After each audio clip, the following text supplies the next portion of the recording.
Queridos irmãos e irmãs, hoje nós estamos celebrando a solenidade da Ascensão do Senhor. Faz parte da nossa profissão de fé dominical, né? Nós rezamos todos os domingos, né? Subiu aos céus e está sentado à direita de Deus Pai. Importante a gente hoje, então, não deixar de tratar desse tema, porque às vezes é importante elucidar também algumas coisas que estão relacionadas com a nossa profissão de fé. Afinal de contas, por que Jesus subiu aos céus? Não seria mais interessante, né, numa lógica, vamos dizer assim, de domínio da terra, que o Senhor sentasse num trono glorioso em Jerusalém, estabelecesse o seu reinado e se impusesse sobre todo mundo? Afinal de contas, quem pode resistir nesse mundo à experiência da ressurreição dos mortos? Quem poderia resistir a um ressuscitado? Né? E ao poder que a experiência da ressurreição de fato manifesta? Não seria mais fácil, inclusive, para a nossa fé, olhar Jesus sentado num trono glorioso em Jerusalém e nos sentirmos seguros justamente porque Ele está presente visivelmente, como ressuscitado? Vocês não acham essa uma ideia interessante? Por que Deus não fez a coisa desse jeito, né? Mais fácil para todo mundo, olha, Jesus reina sobre todos os povos e pronto. Talvez se fosse uma maneira interessante de resolver todos os problemas deste mundo. O pessoal estava perguntando para Jesus, é agora que você vai restabelecer Jerusalém? Acho que a gente podia perguntar hoje de novo, né, com um monte de míssil indo para um lado e para o outro, assim, agora que vai restabelecer Jerusalém? E Jerusalém segue lá, no meio da crise que está? Por que subir aos céus? Parece uma coisa estranha, né? A gente não para pensar muito nisso, mas ao mesmo tempo é extremamente óbvio. E isso está muito bem explicado na nossa segunda leitura na carta aos Efésios. O reino de Deus não é deste mundo. O reinado de Jesus não é para ser estabelecido nessa terra. Essa terra não é a experiência perpétua pensada por Deus. O reino de Deus ultrapassa. Hoje a segunda leitura diz que Ele está sentado no trono que está sobre toda a autoridade, seja no céu ou seja na terra. O ordenamento da experiência de Jesus é muito superior a um simples governo mundano e material. Nós não podemos olhar para a nossa experiência de religião e não podemos olhar para Deus como um solucionador dos problemas deste mundo. Uai, padre? Sim, porque nós não estamos ordenados para este mundo. Embora existam milagres, embora existam intervenções divinas em vista da salvação das pessoas, né, a ideia não é estruturar esse mundo como se ele fosse a eternidade. A eternidade ultrapassa esse mundo. A eternidade ultrapassa essa lógica. Portanto, não é de interesse de Deus simplesmente estabelecer um reinado mundano. Não é para que nós fiquemos tranquilos num ordenamento mundano, como se a paz que precisasse ser estabelecida fosse algo que precisasse ser estabelecido aqui. Não. Na verdade, o que Deus quer realizar, no grego fala, né, uma apocatastasis, né, uma recapitulação de todas as coisas em Cristo Jesus. Na verdade, é submeter ao senhorio do Cristo não só este mundo, mas toda a realidade criada e toda a realidade transcendental. De fato, o Senhor governa a todos, numa autoridade, num senhorio que ultrapassa toda e qualquer lógica mundana. O Evangelho não é um sistema de governo mundano. Tentamos fazer isso, né? O nome do assunto chama cristandade, né? Quando se pensou em fazer simplesmente um sistema mundano político que fosse conduzido pelos cristãos. Esse é o caminho da igreja? Não, já erramos isso, já refizemos essa história. Tanto que, quando o Estado alardeia aí, né, que o Estado é laico, né, a gente não tem o que discutir com isso, é de fato, né? Mas laicidade não quer dizer, né, paganidade, sei lá, né? Dizer laicidade não quer dizer renúncia dos valores cristãos, né? Laicidade não quer dizer simplesmente falta de critérios e de valores evangélicos. É só a separação entre a igreja e o Estado, que é querida, inclusive, pela igreja. Quer dizer, hoje, o movimento evangélico, né, de colocar políticos, né, dentro da vida pública, quantas pessoas não chegam para nós, padre, por que a gente não bota os padres lá também? Meus irmãos, já fizemos isso, não deu certo. Né? Já estivemos diante dessa administração pública quando a necessidade se apresentou, mas é de fato melhor que a própria comunidade escolha suas lideranças e faça esse percurso desvinculado da igreja. O poder, né? O poder político não pode se confundir com o poder religioso, né? Sob pena, muitas vezes, de criar essa imposição que eu estava citando ainda antes. É como se Jesus sentasse no trono e dissesse: eu agora sou o governador de todas as coisas, né? Pelos meus padres e pelos meus bispos. Não, não é função nossa, né, administrar essa experiência social, até porque o ordenamento eclesial é um ordenamento que transcende. Mas tudo isso também é importante da gente entender. Por que subiu aos céus?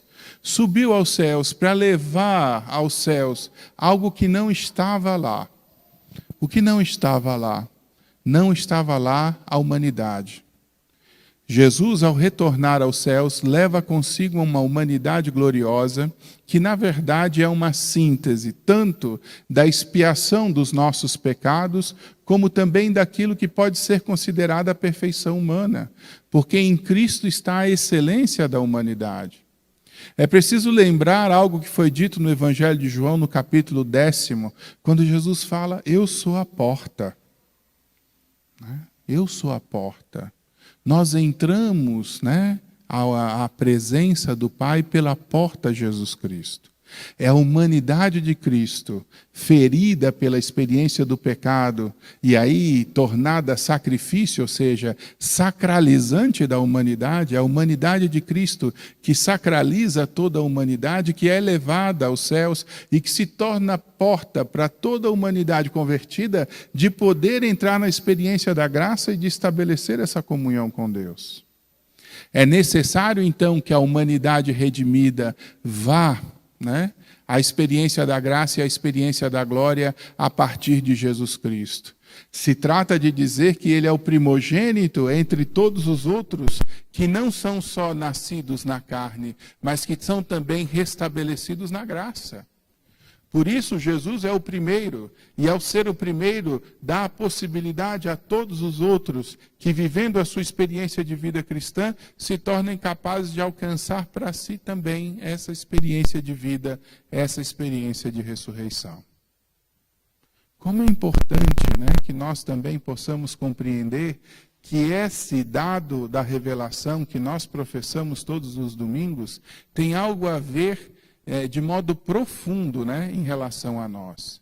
O fato de Jesus subir aos céus, o fato de Jesus sentar-se à direita do Pai, de estabelecer o seu reinado sobre todas as coisas, né, e sobre todas as realidades, de estabelecer uma autoridade maior do que qualquer autoridade, nos garante uma perenidade e uma serenidade que só o cristão pode ter.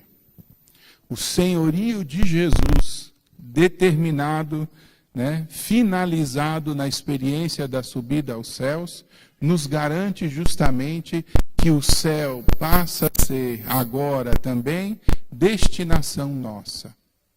É preciso que eu vá para preparar a vocês um lugar, ele vai dizer também no Evangelho de João, para que onde eu estiver, vocês também possam estar. Ou seja, a humanidade de Cristo permite que toda a humanidade se vincule a Deus. Mas o que isso tem a ver de experiência prática para nós, essa grande verdade, né, que nós professamos todos os domingos do Subiu aos Céus? O que isso deve repercutir na nossa vida? Eu faço uma pergunta a vocês, para vocês refletirem sobre isso, né? A nossa cidadania, né, não é uma cidadania mundana, né? Nós somos cidadãos do céu. né? A nossa cidadania é uma cidadania para a eternidade. O cristão vive nesse mundo, mas não vive para esse mundo. E aí eu volto a insistir na necessidade de nós repensarmos um pouco o modo como nós lidamos com a nossa vida. Porque às vezes a nossa vida ela é uma correria para resolver todas as coisas desse mundo, para que a gente alcance uma segurança aqui. Olha, né, nós morremos e tudo aquilo que nós alcançamos de segurança aqui, infelizmente fica aqui, ou felizmente fica aqui. Né? Queridos irmãos e irmãs, os caixões não têm gaveta. E se tivessem, ainda assim, não poderíamos abri-las. Não faz sentido vivermos uma vida que corresponda simplesmente àquilo que são as circunstâncias desse mundo. Não faz sentido estruturar uma segurança para esse mundo, porque esse mundo vai encontrar um dia ou outro o seu colapso. Todas as coisas na experiência desse mundo hão de colapsar, para que possa aparecer de fato o verdadeiro mundo, que é aquele estabelecido pela realidade da graça, que é o reino dos céus estabelecido por Deus, para onde todas as coisas estão ordenadas e para onde todas as coisas devem de fato caminhar. Jesus dizia, não juntem tesouros aqui onde a traça corrói, né, onde o bicho come. Né? É preciso construir tesouros para o céu, adquirir de fato tesouros para o céu. E isso se dá por uma vida bem vivida, segundo o ordenamento da graça, na busca sincera do bem, na prática honesta da caridade, no exercício da justiça, que corresponde claramente à construção do reino dos céus. Nós estamos neste mundo, né, em vista de um mundo futuro. Nós estamos neste mundo provisório em vista daquilo que é eterno. Por isso é importante não nos apegarmos tanto às coisas desse mundo, mas, sobretudo, buscarmos, né, esse apego com aquilo que é divino, com aquilo que é de Deus. Santo Agostinho fazia uma distinção que eu gosto muito, né? Ele falava sobre a utilidade e a fruição. Né? E ele dizia, os bens desse mundo não são para a nossa mera fruição, ou seja, nós não devemos buscar o prazer nas coisas desse mundo pelo prazer nas coisas desse mundo. Ele dizia, os bens deste mundo são úteis para que nós possamos buscar bens mais perenes, bens mais plenos, bens eternos. Então, o critério da nossa relação com as coisas desse mundo é um critério de utilidade. Devemos nos perguntar, as coisas que temos nos ajudam a ir para o céu? Elas nos são úteis no sentido de nos tornar pessoas melhores? Não há problema em comer bem, não há problema em beber bem, não há problema em viver bem. O problema é quando nós colocamos todas essas nossas confianças nessas coisas, achando que isso é suficiente para realizar a nossa vida, não abrindo os olhos e o entendimento para a transcendência que nós precisamos ter para entendermos que a nossa vida ultrapassa essa. Ultrapassa essa. Todo ordenamento nosso é um ordenamento para o céu. O Senhor nos concede, pelo sacrifício da cruz, essa cidadania do céu. Nos dá o passaporte. Né? Mas nós precisamos nos sentir atraídos pela graça. Nós precisamos nos sentir atraídos pelo céu. Olha, se nós fôssemos atraídos para o céu, o tanto que a gente é atraído para a Disney, né? Se nós fôssemos atraídos para o céu, o tanto que a gente é atraído pela Europa, né?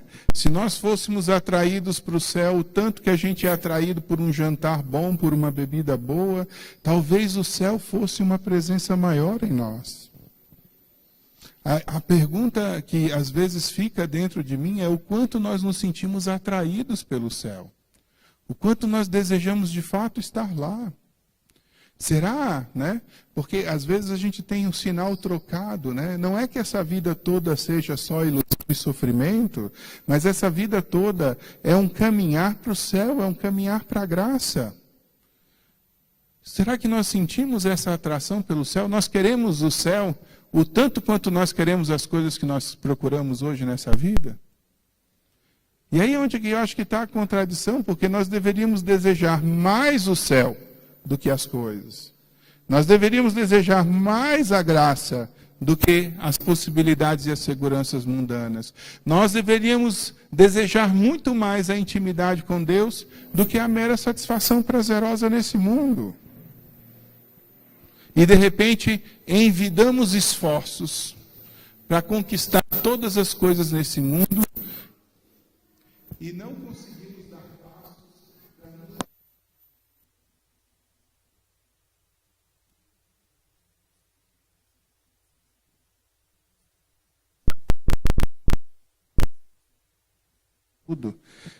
Gostaria de convidá-los a refletir justamente sobre isso.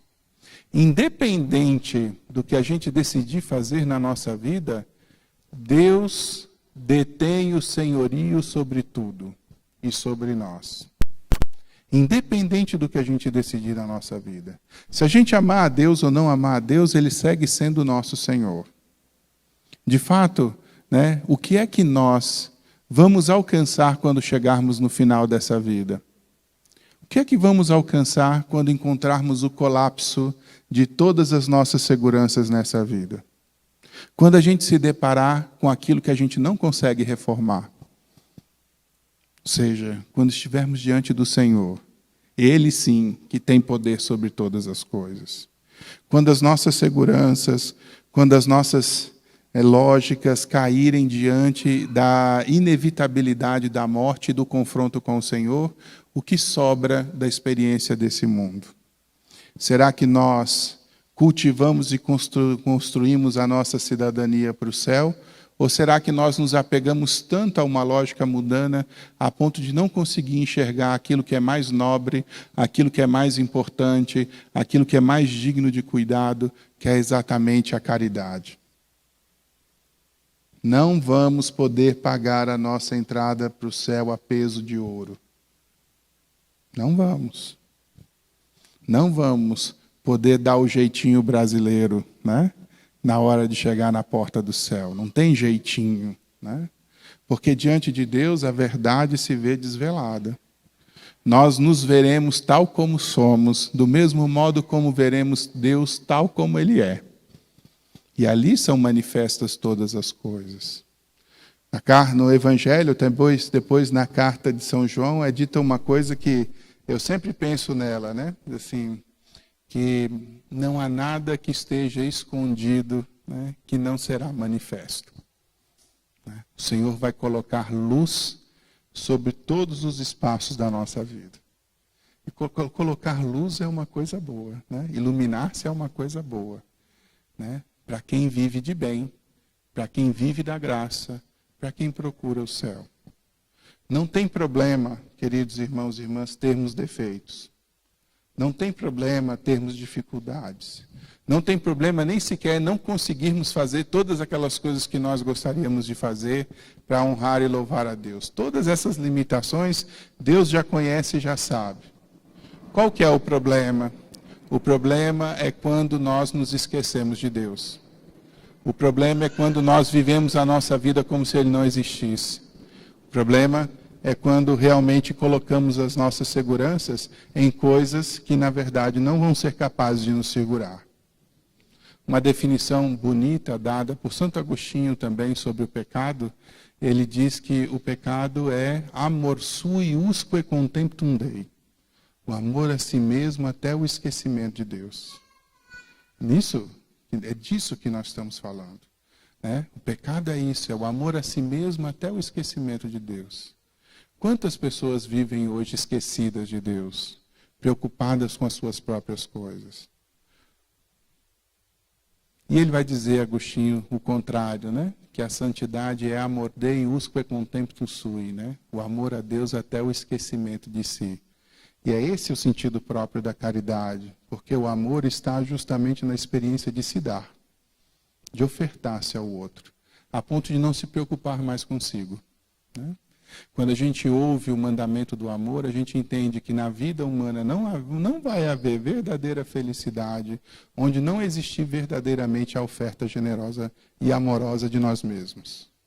Por isso, tudo aquilo que é egoísmo, né? Tudo aquilo que é um fechar-se em si mesmo, tudo aquilo que é um buscar simplesmente algo que possa alimentar o vazio da nossa alma de maneira a consumir os outros, vai na estrada contrária da construção dessa cidadania do céu.